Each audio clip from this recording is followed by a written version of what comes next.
ಮೂಲತಃ ಮಂಗಳೂರಿನವರು. ತಮ್ಮ ಕಾರ್ಯ ಪ್ರೌಢಿಮೆಯನ್ನು ಜಗದಗಲ ವ್ಯಾಪಿಸಿತ್ತು ಮಾತ್ರ ಬೆಂಗಳೂರಿನಲ್ಲಿ. ಭಾವ ಮೊಹಮ್ಮದ್ ಫಾರೂಕ್ ಇವರು ತನ್ನ ಉನ್ನತ ಶಿಕ್ಷಣವನ್ನು ಪೂರ್ಣಗೊಳಿಸಿ ನಂತರ ತನ್ನ ಕಠಿಣ ಪರಿಶ್ರಮದಿಂದ ಮೊದಲನೆಯ ತಲೆಮಾರಿನ ಉದ್ಯಮಿಯಾಗಿ ಮಾರ್ಪಟ್ಟರು. ಭಾರತದಲ್ಲಿನ ಪ್ರವರ್ತಕರು ನವೀಕರಿಸಬಹುದಾದ ಇಂಧನ ಅಭಿವೃದ್ಧಿ ಕಂಪನಿಗಳಲ್ಲಿ ಒಂದಾದ ಫಿಜಾ ಗ್ರೂಪ್ ಆಫ್ ಕಂಪನೀಸ್ ಎಂಬ ಕಂಪನಿಯನ್ನು ಸ್ಥಾಪಿಸಿದರು ಮತ್ತು ಈಗ ಇದು ಪ್ರಮುಖ ನವೀಕರಿಸಬಹುದಾದ ಇಂಧನ ಸೇವೆಯಾಗಿದೆ. ದೇಶದಲ್ಲಿ ಪೂರೈಕೆದಾರ ಇಂಗಾಲದ ಹೆಜ್ಜೆ ಗುರುತುಗಳನ್ನು ಕಡಿಮೆ ಮಾಡುವ ಮೂಲಕ ಸ್ವಚ್ಛ ಮತ್ತು ಹಸಿರು ಭವಿಷ್ಯವನ್ನು ರಚಿಸುವ ದೃಷ್ಟಿಯೊಂದಿಗೆ ಇದನ್ನು ಸ್ಥಾಪಿಸಲಾಯಿತು. ಈಗ ಇದು ಮಾರುಕಟ್ಟೆಯಲ್ಲಿ ಪ್ರಮುಖ ಶುದ್ಧ ಇಂಧನ ಕಂಪನಿಗಳಲ್ಲಿ ಒಂದಾಗಿರುವುದು ಹೆಮ್ಮೆಯ ಸಂಗತಿಯಾಗಿದೆ.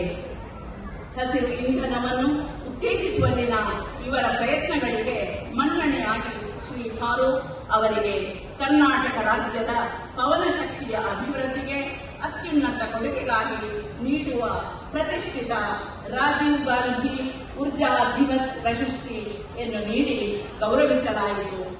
ಈ ಕಾರ್ಯಕ್ರಮವು 20ನೇ ಆಗಸ್ಟ್ 2004 ಮತ್ತು 20ನೇ ಆಗಸ್ಟ್ 2005 ದೆಹಲಿಯ ಮತ್ತು ಕರ್ನಾಟಕದಲ್ಲಿ ನಡೆಯಿತು. ಜೊತೆಗೆ ಕರ್ನಾಟಕ ರಾಜ್ಯದಲ್ಲಿ ವಿಂಡ್ ಫಾರ್ಮ್ಗಳ ಅಭಿವೃದ್ಧಿಗಾಗಿ ಮೂಲ ಸೌಕರ್ಯಗಳನ್ನು ಒದಗಿಸಿದ ಮೊದಲ ಕಂಪನಿ ಎಂಬ ಹೆಗ್ಗಳಿಕೆಗೆ ಪಾತ್ರವಾಯಿತು.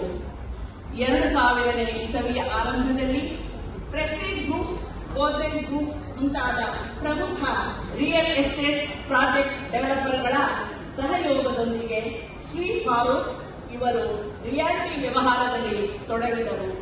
ಮಂಗಳೂರಿನಲ್ಲಿ ದೊಡ್ಡ ರಿಟೇಲ್ ಶಾಪಿಂಗ್ ಮಾಲ್ ಆಗಿರುವ ನೆಕ್ಸಸ್ ಮ್ಯಾಟನ್ ಫೋರಂ ಫಿಜಾ ಇದರ ಸಾಕ್ಷಿಯಾಗಿದೆ.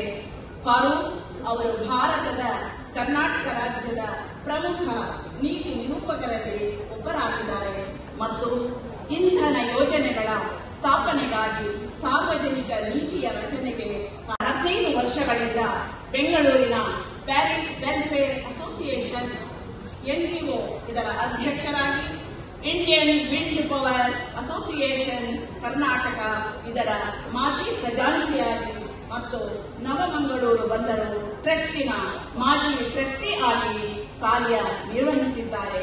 ಇವರು ಪ್ರಖ್ಯಾತ ಉದ್ಯಮಿ ಮಾತ್ರವಲ್ಲದೆ ಸಜ್ಜನ ರಾಜಕಾರಣಿಯೂ ಹೌದು.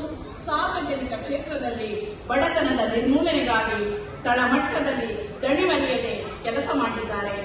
ಶ್ರೀ ಫಾರೂಕ್ ಅವರು ಪ್ರಸ್ತುತ ಕರ್ನಾಟಕ ಸರ್ಕಾರದ ವಿಧಾನ ಪರಿಷತ್ತಿನ ಸದಸ್ಯರಾಗಿ, ಜೊತೆಗೆ ಇವರು ದೀನ ದಲಿತರ ಉನ್ನತಿಗಾಗಿ ಹಾಗೂ ನಿರ್ಗತಿಕರಿಗೆ ಸಹಾಯ ಮಾಡುವ ಏಕೈಕ ಗುರಿಯೊಂದಿಗೆ ವಿವಿಧ ಟ್ರಸ್ಟ್ಗಳನ್ನು ಸ್ಥಾಪಿಸಿ 10 ಹಲವು ಸಮಾಜಮುಖಿ ಕೆಲಸಗಳಲ್ಲಿ ತಮ್ಮನ್ನು ತಾವು ತೊಡಗಿಸಿಕೊಂಡಿದ್ದಾರೆ. ನಿಮ್ಮ ಈ ನಿಸ್ವಾರ್ಥ ಸೇವೆಗೆ ತಮಗೂ ಹಾಗೂ ತಮ್ಮ ಕುಟುಂಬದವರಿಗೂ ಶ್ರೀ ದೇವರು ಆಯುರಾರೋಗ್ಯ, ಸುಖ, ಸಮೃದ್ಧಿಯನ್ನು ಕರುಣಿಸಲಿ ಎಂದು ಹಾರೈಸಿ ಕೊಡಮಾಡುವ ಸನ್ಮಾನ ಪತ್ರ. ಅಭಿನಂದನೆಗಳೊಂದಿಗೆ ಕನ್ನಡ ಕರಾವಳಿ ವೇದಿಕೆ, ಬೆಂಗಳೂರು, ದಿನಾಂಕ 14/7/2024. ನಮಸ್ಕಾರ. ದಯಮಾಡಿ ಎಲ್ಲ ಗಣ್ಯರು ಕೂಡ ಜೊತೆಯಾಗಿ ಈ ಒಂದು ಕರಾವಳಿ ಸಿರಿ ಪ್ರಶಸ್ತಿಯನ್ನು ಕೊಡಮಾಡೋದಕ್ಕೆ ಜೊತೆಯಾಗಬೇಕು ಅಂತ ನಾನು ಕೇಳಿಕೊಳ್ತಾ ಇದ್ದೇನೆ. ಈ ಒಂದು ಪ್ರಶಸ್ತಿ ಪತ್ರವನ್ನು ಓದಿದಂತಹ ಶ್ರೀಮತಿ ಜಯಲಕ್ಷ್ಮಿ ಕುಮಾರ್ ಅವರಿಗೆ ಕೂಡ ಧನ್ಯವಾದಗಳನ್ನು ತಿಳಿಸ್ತಾ ವೇದಿಕೆಯಲ್ಲಿ ಕರಾವಳಿ ಸಿರಿ ಪ್ರಶಸ್ತಿ ಶ್ರೀಯುತ ಬಿರಿಯಂ ಫಾರೂಕ್ ಅವರಿಗೆ ನೀಡಿ ಗೌರವಿಸಲಾಗಿದೆ.